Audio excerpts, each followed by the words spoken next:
સમાચારમાં આગળ વાત કરી જામખંભાળિયામાં સેન્ટ કર્વે સ્કૂલે નિયમો નેવે મૂક્યા છે। સ્કૂલ દિવાળી વેકેશનમાં પણ ખુલ્લી જોવા મળી।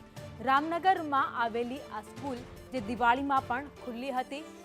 દિવાળીના વેકેશન દરમિયાન પણ શાળાએ વિદ્યાર્થીઓ જતા હતા। વેકેશનમાં વિદ્યાર્થીઓને બોલાવી શિક્ષણ કાર્ય કરવામાં આવતું હતું।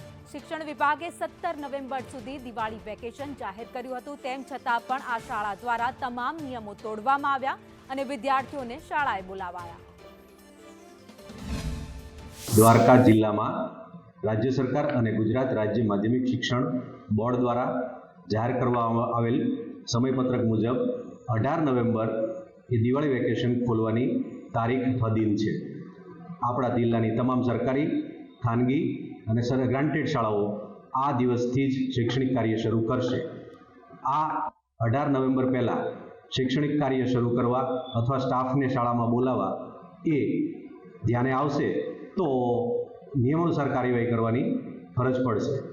તમામ શાળાઓ આ બાબતને ધ્યાને લે।